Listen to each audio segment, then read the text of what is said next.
This is the last, fourth part of my film, where I present my mother's letters written in early 1990s. In the letters, my mother describes life in the last months of the Soviet Union and in the first months of the independent Ukraine. In this last part, we are going to read the letters from the year 1992. And my mother visited the United States for the first time in her life. So it contains a vivid description of her first trip to the United States and all her impressions from that trip. So welcome to 1992. Let's listen to her letters.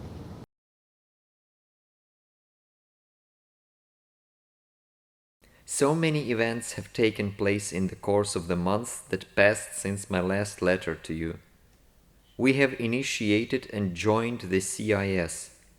Have you heard of the Commonwealth of Independent States? I hope so. The USA have recognized Ukraine. By now, 64 countries have recognized it. But our life is very, very hard now. We have been compelled to pass over to the market economy, being not prepared for it, just because Russia has declared their prices free. So our government had to do the same. But Russia doesn't give us enough rubles for having our salaries raised before raising the prices. The prices are now 10-15 times increased, but the shortages are the same. We've got the epidemic of flu. I'm almost through with it, the same with my mother. Ivan is ill now. I had to stand in lines before the New Year holiday, in spite of my illness, just to buy some sugar and bread. The New Year party was unusually poor, without the traditional champagne and tart or pie.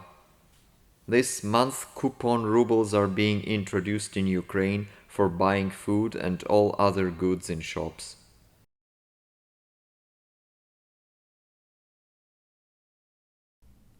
I don't think that the whole world is crazy.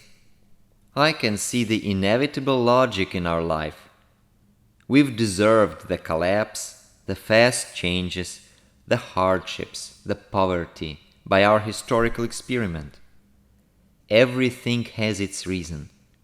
But we shall surely find the way out of the blind alley, since we are on the right way already. Of course, our material life is getting from bad to worse, indeed. The prices are unbelievably high. But isn't freedom more important than sausages? As you know, I have got 3 jobs. I work day and night because I need money for my family to survive. As for my health, I can't boast of it. I have a sore throat, and I've already lost my voice as a result of my constant overworking. So I even had to whisper at my lessons these days. And my students felt for me and started to whisper in response. It was moving. I'm going to use the Gorbachev recipe for curing my voice. He once said on TV he used to drink milk with tea when he started losing his voice. But he certainly has no problems with finding milk. For me, it's not so easy.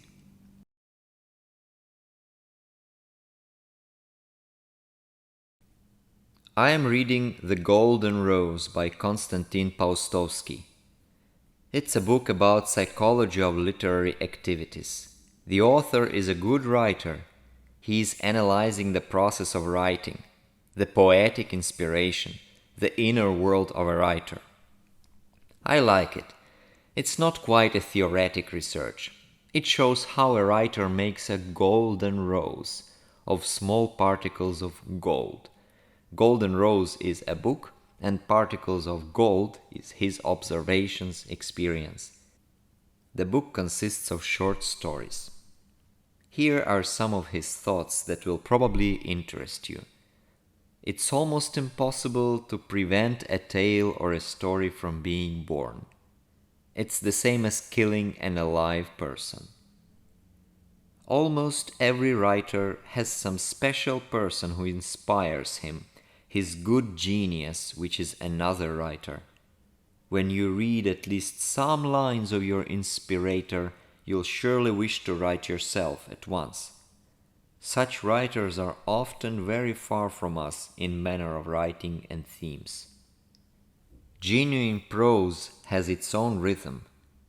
This rhythm means that all the words should be put in such an order that the whole phrase could be read at once, without any tension, and the reader needn't have to stop for restoring the correct order of the words. The rhythm of prose can't be achieved artificially. It depends on the writer's talent, on his good ear for writing, which is somehow connected with a good ear for music.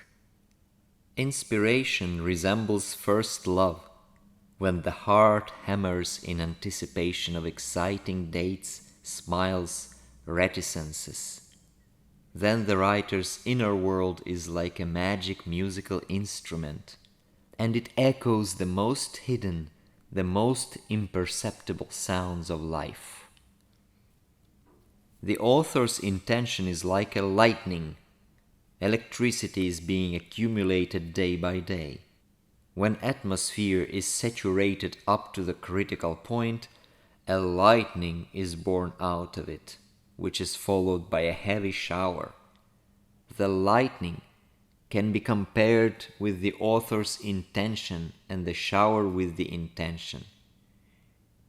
That's the shower of images and words. That's a book. Only he can become a writer who has something new, significant, and interesting to tell people, who can see much of what others cannot notice.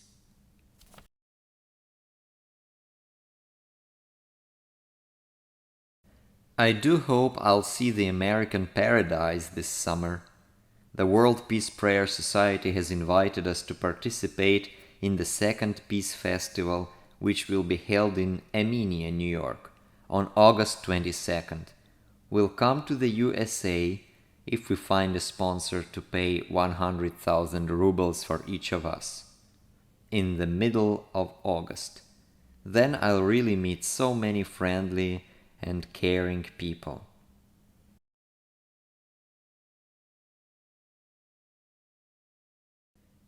Yesterday we met participants of the Peace Route at the Ukrainian Peace Lantern Center, and today I have a chance of giving my letter to one of them for mailing it in the USA. We showed them our Magic Daisy musical play, and then held the World Peace Prayer ceremony, and then floated our peace lanterns on the Dnieper. We did enjoy all that very much. A week earlier, there was the graduation party at my school, and again I prepared the concert. The graduates made an operetta show, singing popular operetta tunes about our teachers who had taught them different school subjects.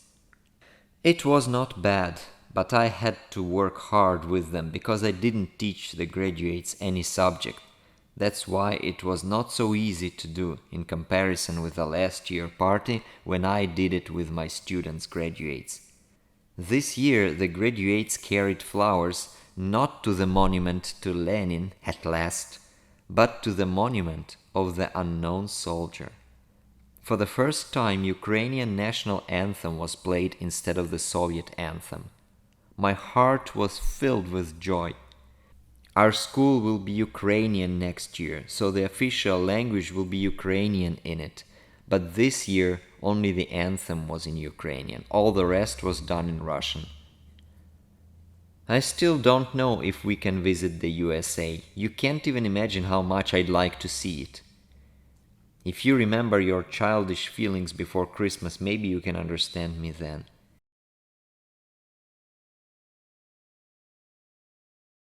Bogdan now has his own apartment. I don't interfere. Beginning with the age of 42, I started getting away from my family affairs, slowly but surely. I know women who are crazy about their kids' way of life. They treat them as their little ones, though the kids don't need it. As for me, I'm now more a friend to them than a mother. I don't know if you can understand me, but I feel inner independence, the same as in my youth, and I do enjoy it. It helps me overcome the deep crisis in my country. I don't concentrate so much on economic problems. I know many people who think only of it. But life is short and it's given not for the material things only. By the way, yesterday I read the data about our economy. According to it, the average salary has risen 10 times and the prices 30 times compared with the autumn of 1991. But the data were calculated before July 1st. Bread and flour, meals prices have risen still 3 times more, the same as sausage and milk, which have risen about 10 times more. And the process can't be stopped. It may result in a coup. That's really awful. After having tasted liberty and democracy, it's next to impossible to live under socialism again. Brrr. Yesterday, American festivities on the occasion of Independence Day were shown on TV news. I thought of you and my American friends.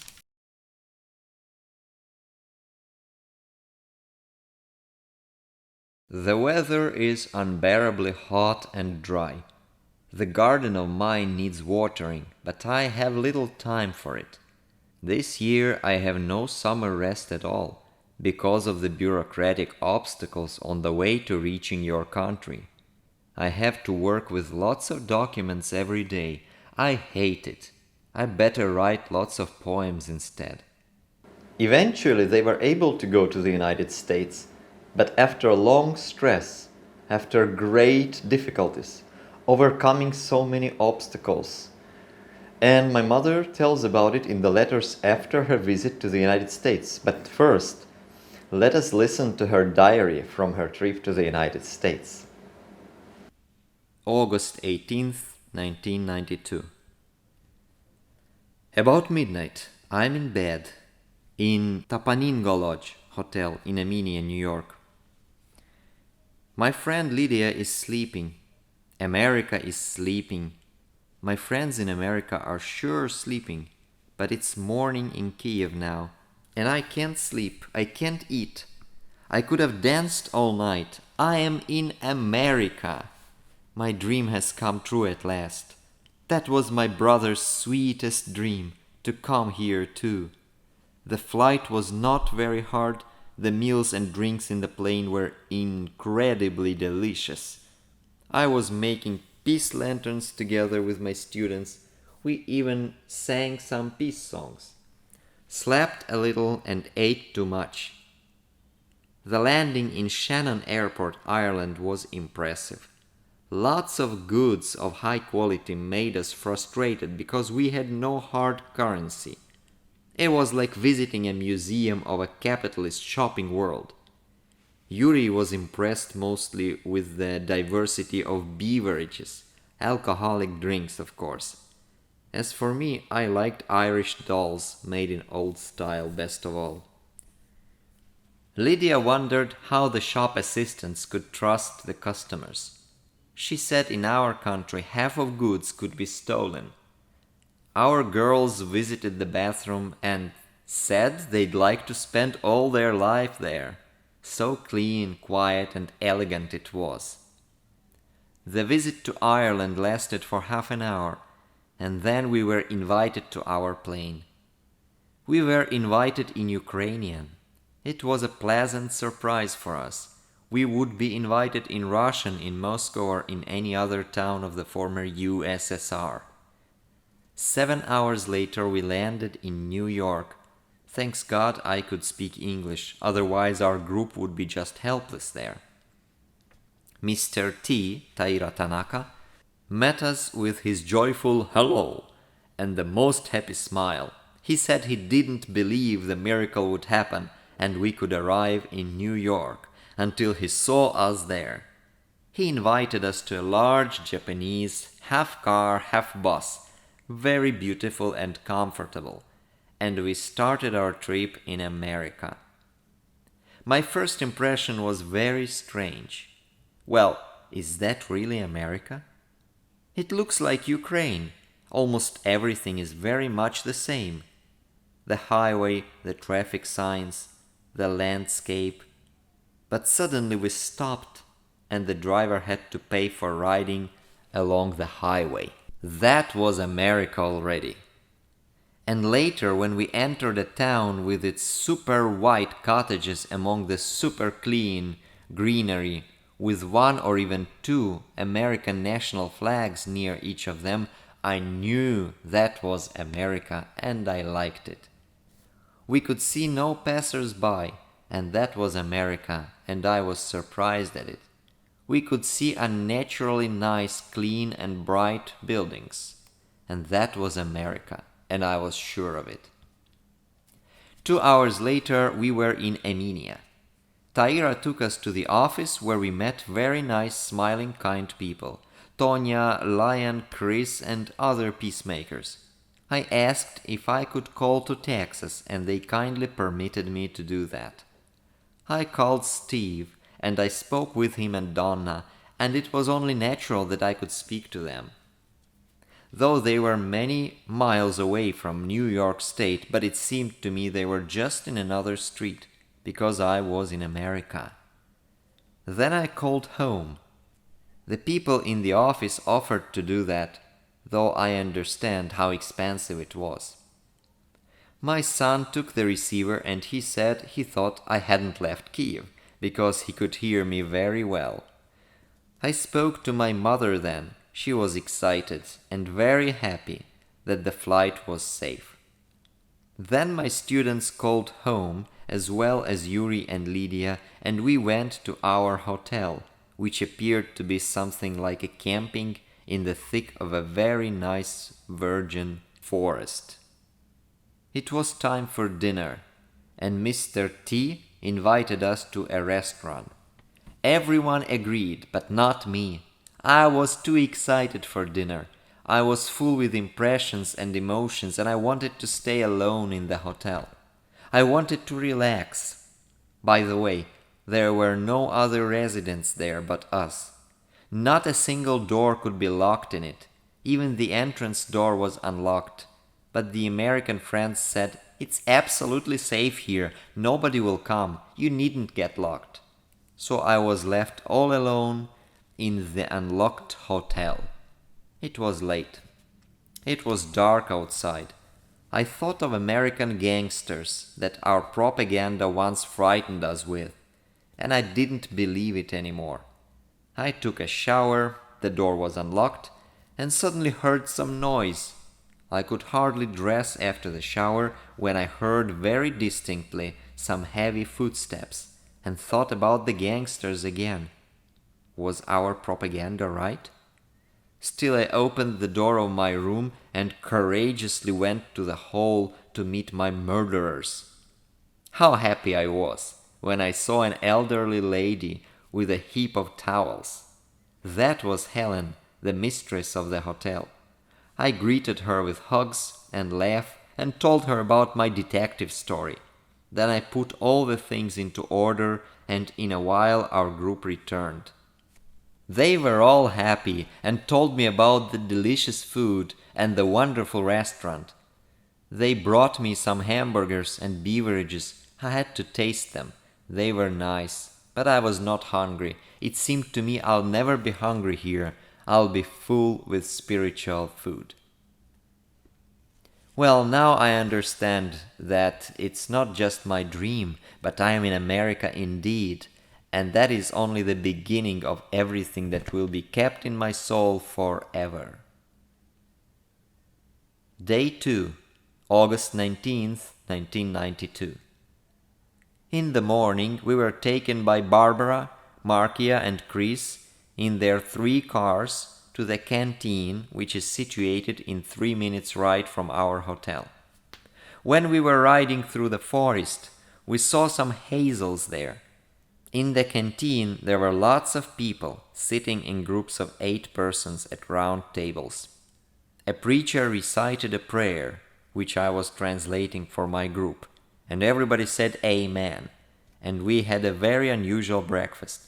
First orange juice, then cereals with milk, then pancakes with maple juice, then tea, coffee with milk, Everything was very tasty, but I can't imagine combining milk and orange juice in our country. Then we were taken to an elementary school. We exchanged speeches and gifts with the director of the school. Later, we went to the picnic on the bank of a lake. Our kids bathed in the lake, and then we ate lots of fine sandwiches and fresh vegetables and fruit, bananas among them, and even a pineapple. That was the first pineapple that I ate in my life. Very, very nice taste. And the drinks were so fine too. I was glad I could have an appetite at last. Without having eaten such nice food, I could have no complete understanding of America. Then we went to the office and I called Paul and told him I was just in an hour ride from his home. He was so astonished that couldn't even speak for a while, and Liz, his wife, continued our conversation.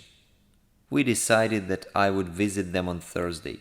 She said they hadn't received my letter with the information about our arrival in New York, and that was quite a surprise for them to know I was in America at that time. Then we went to the hotel and were given coffee with different torts, very decorative and very tasty. I'm afraid I'll be overeating here constantly.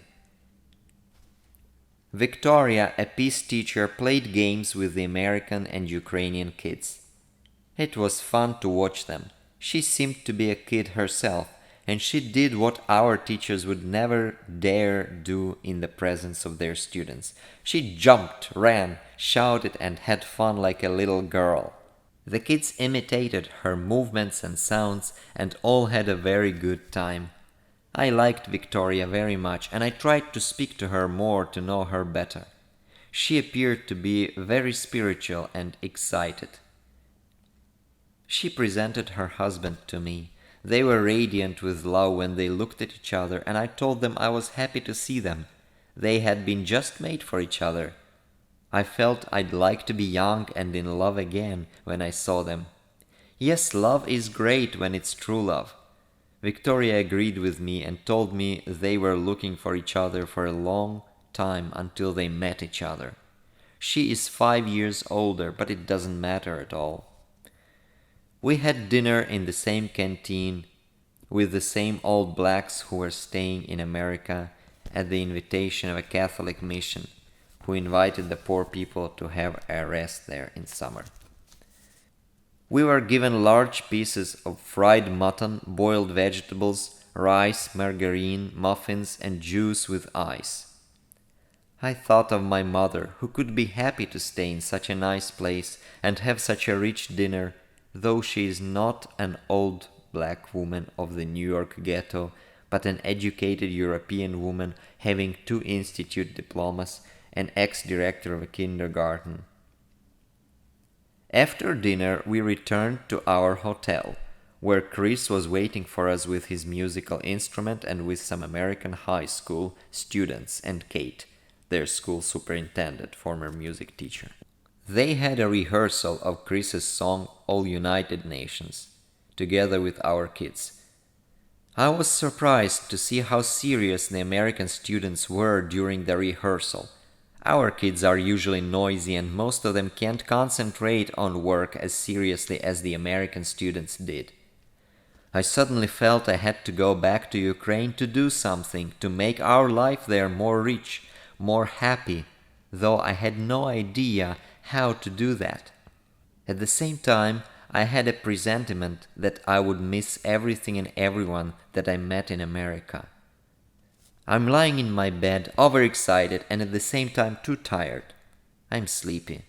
Tomorrow will be another great day, and now, good night, America. Day 3. August 20th, 1992. Traditional breakfast. Basketball game with the children at the playground near the canteen. Then Victoria took our students to meet the Peace Child kids, and Kate took me, Yuri and Lydia to her school, which looked very small outside and very large inside. Unlike the elementary school, which was built in the 19th century, the high school was built in the 50s of the 20th century.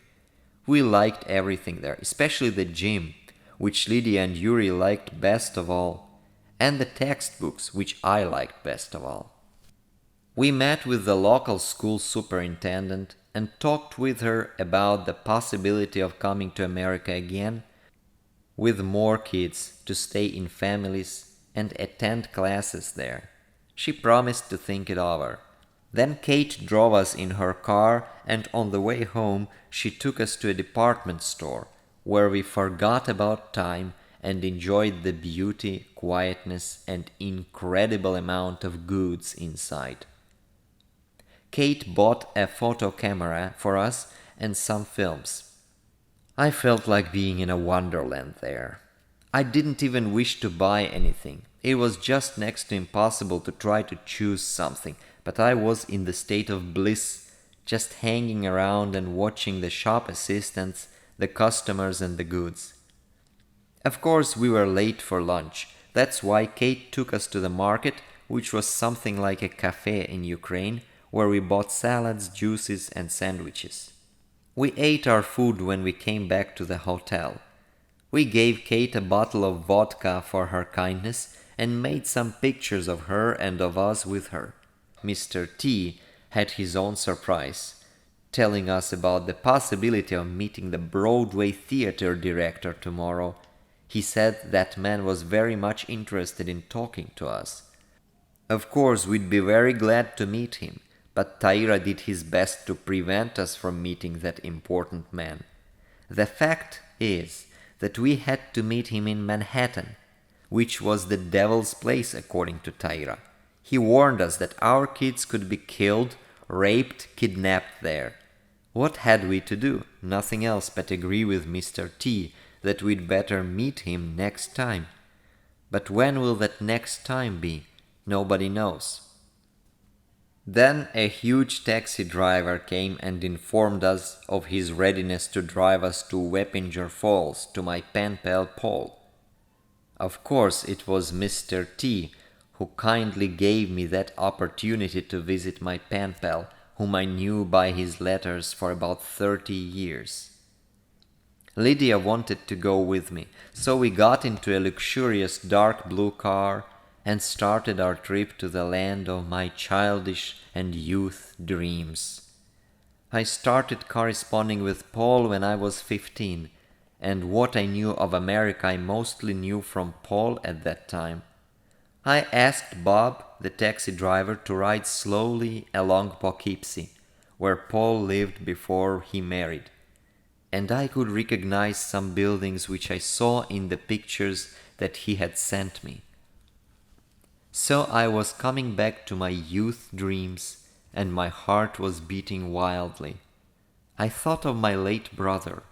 I could feel his presence there. Together with him I used to look through Paul's view cards and speak about America, which was entirely unattainable at that time. It was dark when we reached Paul's house. He was standing on the terrace with his white embroidered Ukrainian shirt on. We ran to each other, and during our long hugging we were weeping and laughing.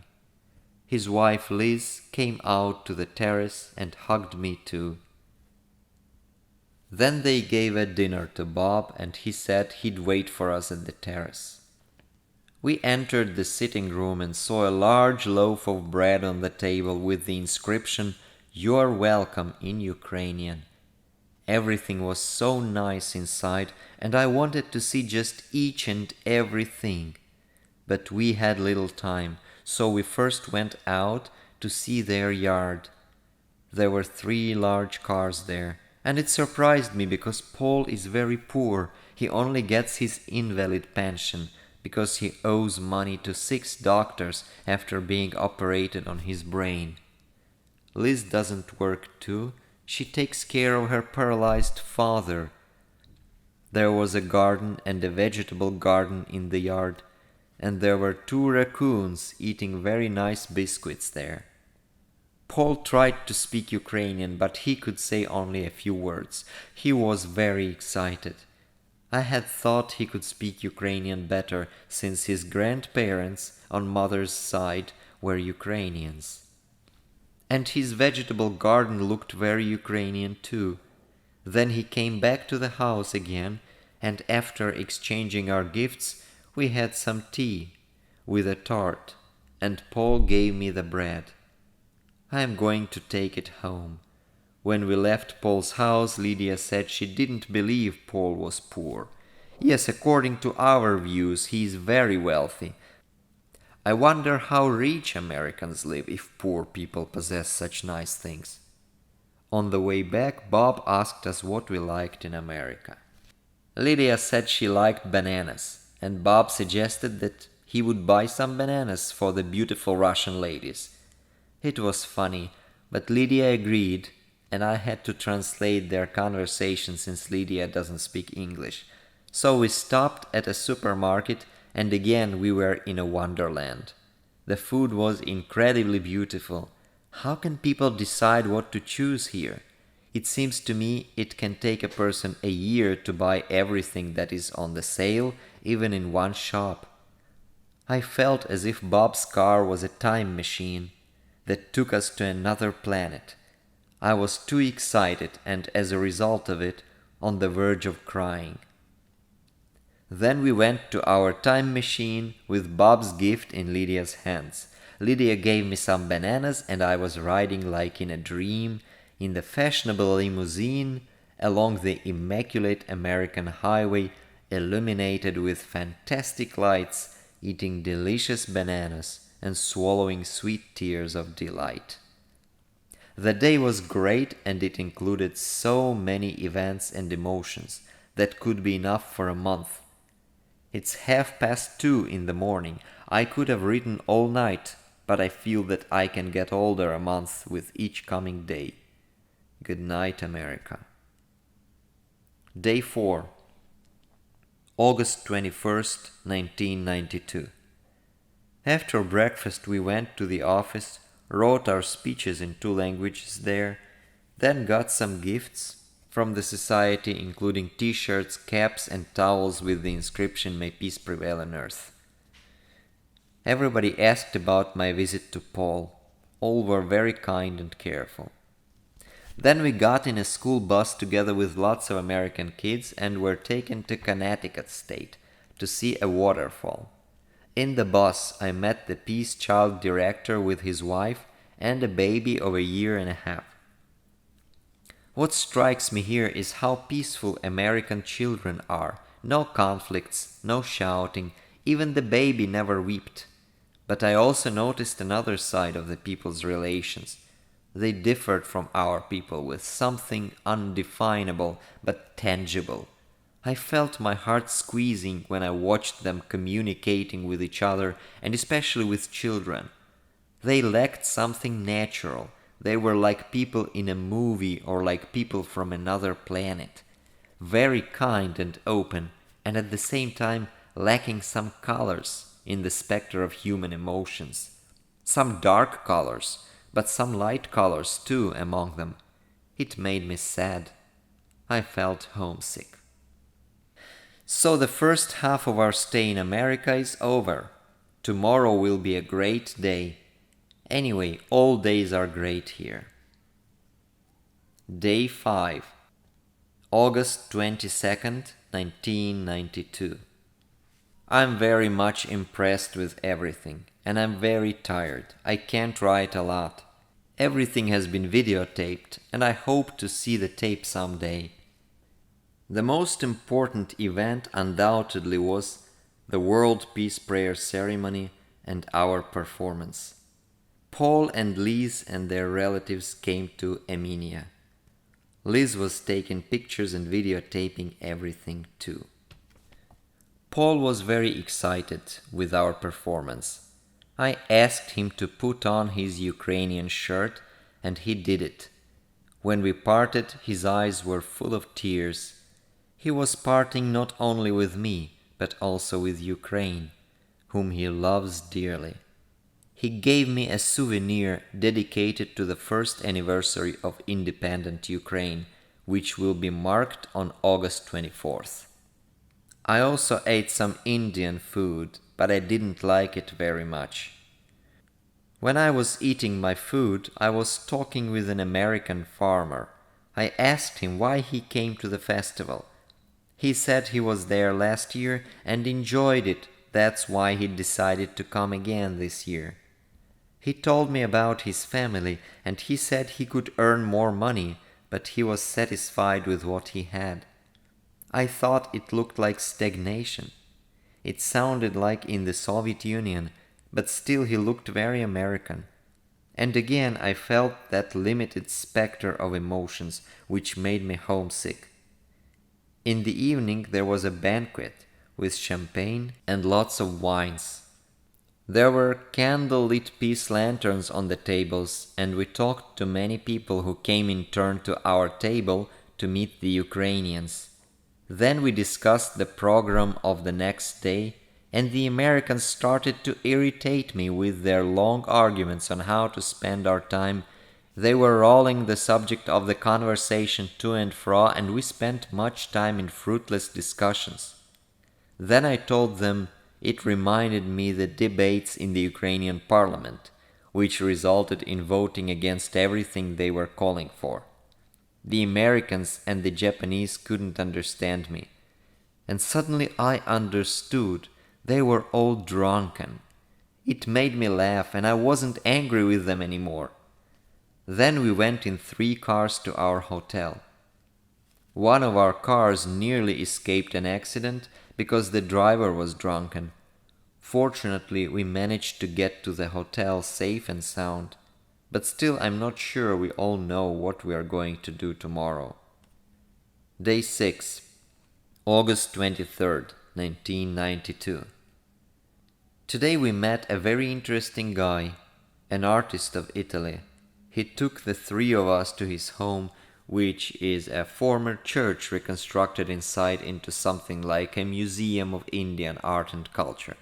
Fantastic. Lots of masks, rugs, dishes and other items. After lunch we went to a mall, but we reached it only 5 minutes before it was closed.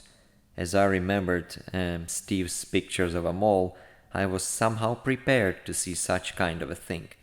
But my friends were just in shock. They wanted to see everything, so they walked along the mall and looked at the shop windows, which made them too excited. They looked like kids in a wonderful toy shop.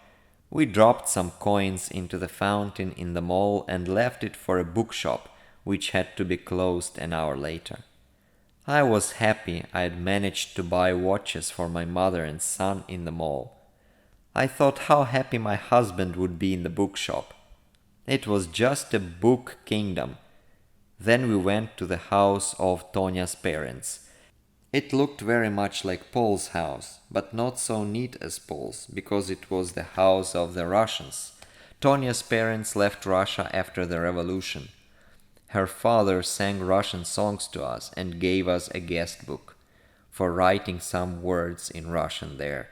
On the way home, Tonya, who was driving the car, asked me what I thought about the Americans. She was the only person whom I could open my heart there, because she was a Russian. I told her of my strange, vague feelings about them, and she said she thought they were not as passionate as Slavic people. Perhaps she was right.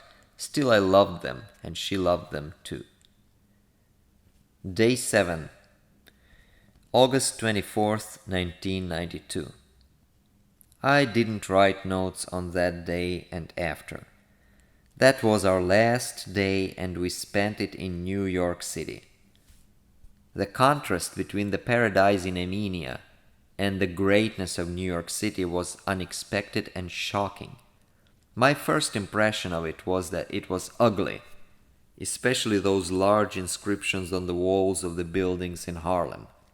When we were going to the Statue of Liberty on a ferry, I looked at the Manhattan skyline and I saw another planet. I can't say I liked it very much. It was, so to say, inhumane. But it was great. Among my other impressions of that day, which I remember without any notes, were the smiles of strangers on the ferry.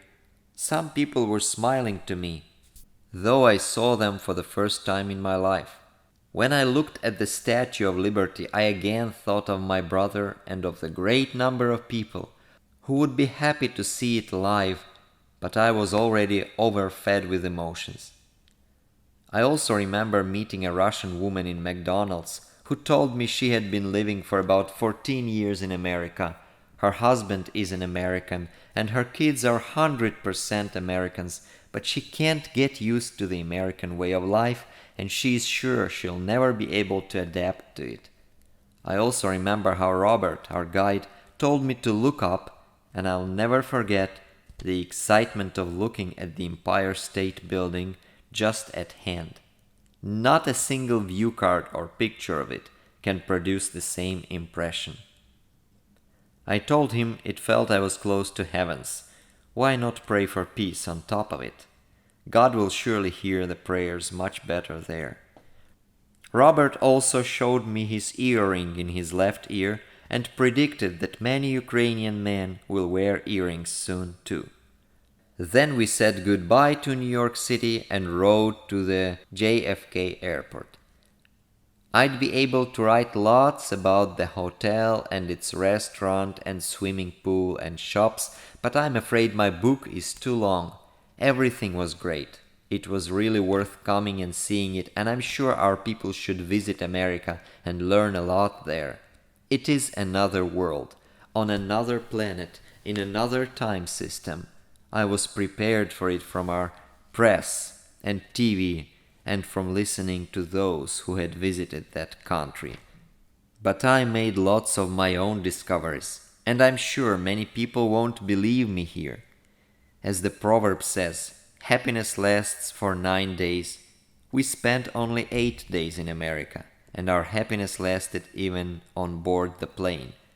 But when I came back home, my body and my soul and mind experienced the reaction of the constant overexcitement. I was sleepy and weak. Could it happen over there if we stayed in America longer? I don't know. I don't know many things about America and about myself, and I'll probably learn more when I visit America next time, and I'll write another book then. It's all about America, if I remember all the America.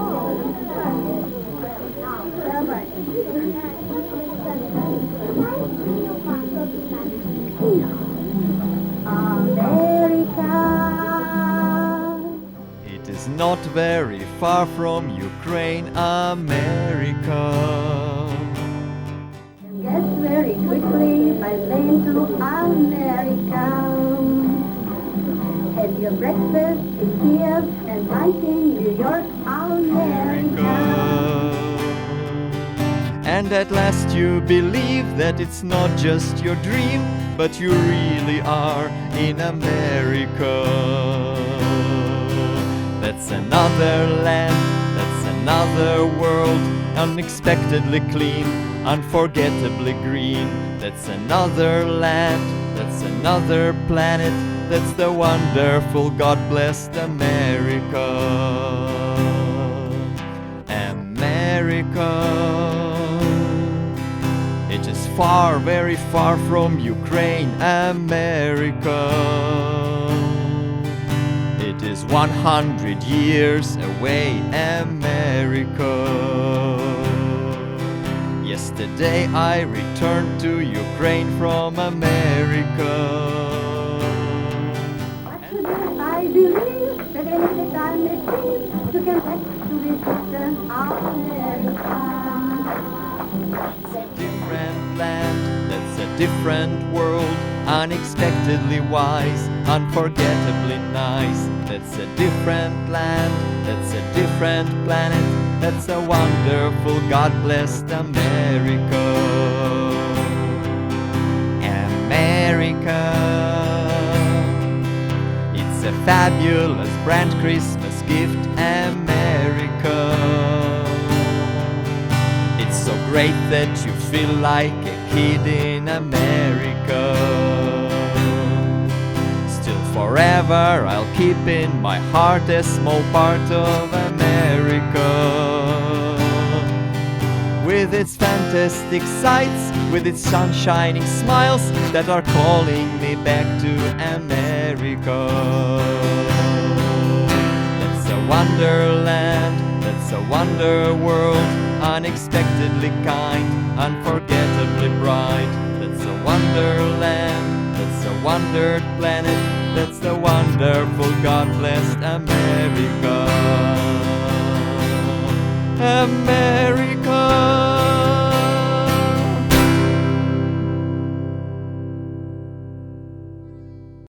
So this is how Ruslana Pavlii experienced her first visit to the United States. And on the next year, in 1993, my brother and I also joined with her. It was her second trip. We stayed in New York State, in the village of Eminia, for a whole month, from April to May 1993. And now let's continue listening to my mother's letters.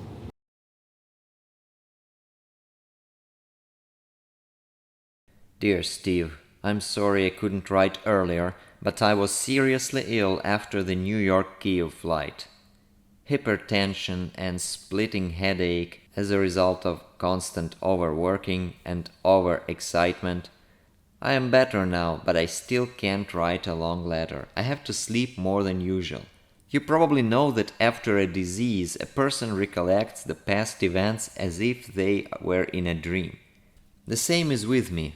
America is like a fantastic, happy, wonderful dream, and now it's over. Alas, though I must confess that I felt nostalgic there. First, I was happy to see so many beautiful things, wonderful people, the cleanest sights I've ever seen in my life, and the incredible quantity and quality of goods and meals, so delicious and healthy. But then I felt I had to go back as soon as possible to my poor countrymen and try to improve things there. I sometimes felt like a cosmonaut at another planet, especially when I was riding in a car. The landscapes were so unusual, the cottages not like ours. I also felt the same when I watched Americans speaking to each other. No gesticulations, no emotions, no passions. A little bit robot-like, very rationalized relations, even between parents and kids. I've never seen a weeping kid or a shouting adult. That made me homesick too. But when I spoke to Americans, I felt at home again. They were all very kind and careful, very warm-hearted. This difference puzzles me even now. I have to come again to understand your country and people. Perhaps it will happen in late March. I'll try to do my best to get to Texas then. How much is the cheapest way of transport there?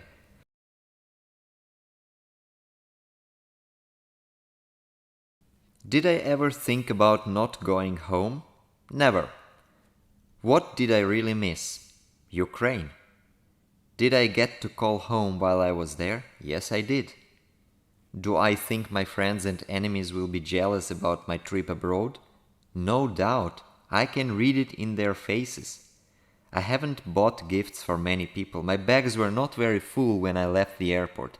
Lydia's friend from Wisconsin sent me 2 large boxes to bring them to Lydia, and I had to carry them in addition to my own 2 bags. It was really strange walking into the stores, and I did experience overchoice there. My life will never be the same again. I'll always feel homesick for America. I think I've left a part of my heart there. And you are quite right, saying that I shall carry a little piece of America with me for the rest of my life. As for the bureaucratic obstacles I encountered just to come to the USA, you can't even imagine what it was like. There are things that no foreigner can comprehend that happen here. The 70 years long school of creating problems everywhere gives all of us the knowledge of what is not taught in the civilized life school. There are things theoretical and practical. Here they are very different. Theoretically, it's the same as in your country. Apply for a passport, get a picture for it, and book the flight. But practically, you should make a list of the group with lots of information about everyone. Remember, it was summertime, school holidays. Then approve it at the city council, doing it several times because each time they needed some additional information and some documents of the organization where our theater was situated. Then, after the city council approval, you had to fill in blanks in different documents given by the Ministry of Foreign Affairs. Then they gave you some other documents because the previous ones appeared to be outdated. Then there were lots of problems with the sponsors. They promised much, but they wished to put their people on the list, and we had to reduce the number of our staff. And you can imagine how hard it was to choose the kids who had to be put away from the list. Then the sponsors said they didn't have enough money, and we found some other sponsors with their special demands, and each time we had to make changes in the list of the group, to write letters to the sponsors' organizations, and then they said goodbye too. I also had to send faxes to Mr. Taira Tanaka and inform him of the changes. Then he said he didn't believe anymore in the possibility of our coming to Eminia. That was a shock for us because the advisory board of the World Peace Prayer Society could postpone receiving us until the next year festival. So we dared speak to the Cabinet of Ministers of Ukraine. They promised to give us the needed sum of money. Again, we had to write a letter to them and wait for the answer. Everything seemed okay, but suddenly they refused to sponsor us because we are a public organization and they could sponsor only governmental organizations. Well, I'm afraid you're tired of even reading all this. Can you imagine how weary I was at that time? But I never lost hope, and we found a bank that agreed to give us money in case the Cabinet of Ministers fulfills their 3 wishes. The Cabinet of Ministers agreed. Theoretically, but practically, there's a great difference between theory and practice here. Well, they didn't manage to put the most important signature in time, and so the bank gave the money only for me and a little actor.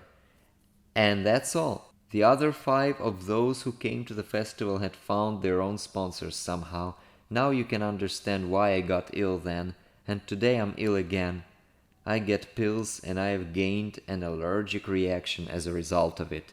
My body was like in flames and I went to the doctor. She prescribed an injection. I was really surprised that the injection was made with a one-time syringe. That's something new here. You ask why poetry is a passion for the Russian people. Well, I don't really know. Maybe that is because of their poetic perception of life. In my family, everybody writes or wrote poetry too. I feel homesick for America here, the same as I felt homesick for Ukraine in America. I also feel everyone here should go and see how you Americans live, and then they will be inspired to reform our system radically. I told not very much about my visit to America to lots of people. Some people are so jealous that they even don't want to hear about it. Some people ask me lots of questions. The most popular are about the prices.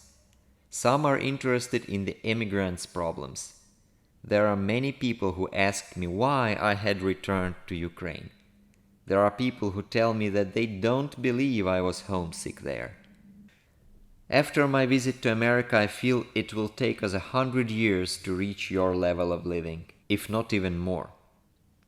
What did the Statue of America, Statue of Liberty, mean to me? That's the symbol of America. I didn't see tears in her eyes. She wasn't happy and smiling. No, she was very sober, as if trying to rid the people coming to America from their illusions. She was very impressive indeed.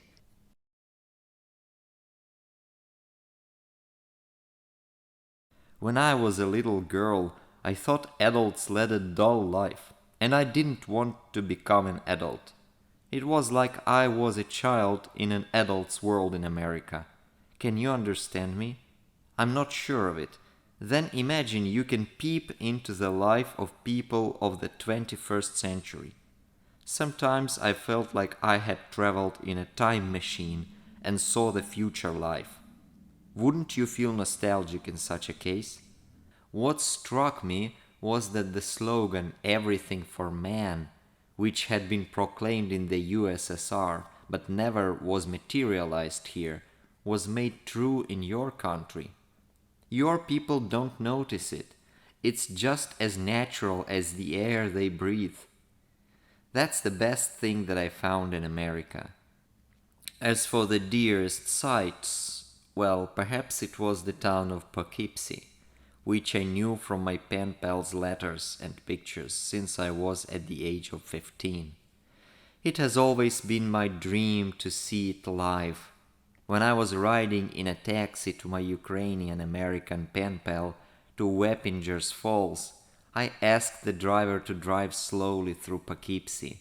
My heart was beating wildly when I saw that town, the familiar streets and buildings.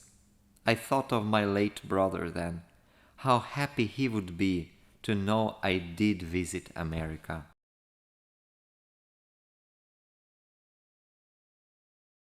I once wrote you about how much people depend on their constant place because of their retirement pension.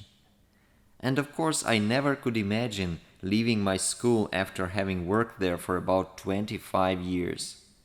But I felt I could no longer split into two parts. My health has been definitely deteriorating, and I could not pay as much attention to my mother as she needed. You probably remember I have to walk her every day because she is not able to recognize the local area and can't find her way home if she walks alone.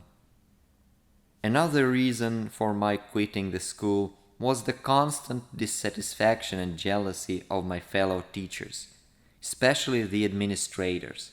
So now I feel relieved, and I put all my energy into the Peace School. I have dreamed of it for a long time, and my dream has come true at last. I only miss my students whom I taught at school, but I hope many of them will attend my Peace School. We are now very busy getting ready for our visit to Japan.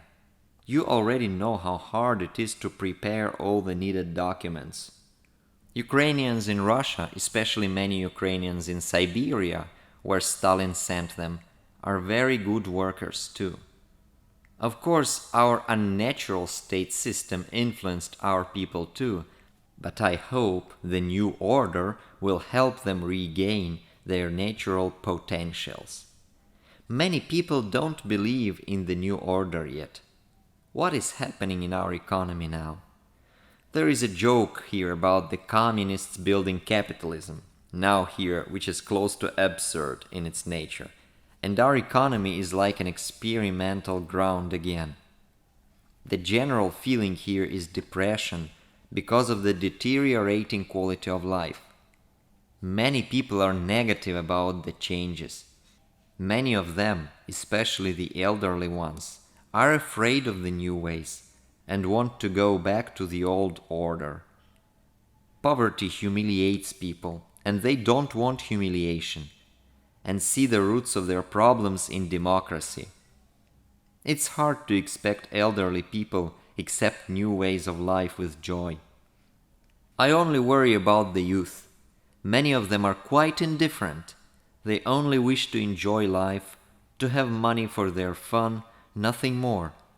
Still, I believe in the natural life stimuli, which will lead the youth to the natural way of life, natural inborn wish to develop, work, seek truth. As for the shortages, we have no butter in our shops at all. Only at the market you can find butter. So we have finished reading my mother's letters from the year 1992. There is one more letter that was in the pile of letters that Mr. Steve Parrish sent me from Texas. Only one letter from the year 1993, from the end of the year 1993. I would like to read a few lines from that letter in the end. It summarizes my mother, her optimistic character, and her optimistic look into the future.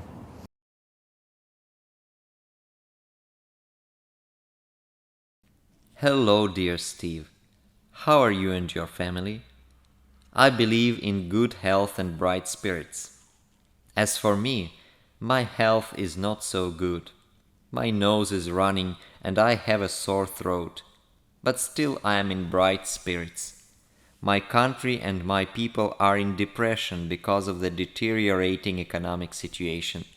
The prices have increased 10 times again and it's hard to survive indeed. But I must confess that I am optimistic and inspired, in spite of all the cataclysms around me. Perhaps it seems impolite, but that's the truth. I'm much happier now than in the prosperous so-called times of stagnation. I'm in harmony with myself and I love myself and many other people. You asked me to tell you the secret of Ruslana Pavlii. I guess that's it. Try to love yourself, forgive yourself, respect yourself and see yourself beautiful and worthy and be the same with other people. And the other point of my secret is that I try to avoid unpleasant people and get in contact with interesting, fine people who charge me with their inner light. Мне бы жизнь так прожить, словно песню пропеть, чтобы эта песня длилась бесконечно. Мне бы жизнь так прожить, чтобы в небо взлететь, и полет мой в небо пусть продлится вечно. Эта песня моя зажигает сердца у людей на земле и там на небе. Пусть она зазвучит прямо в сердце Отца, песня счастья и песня победы.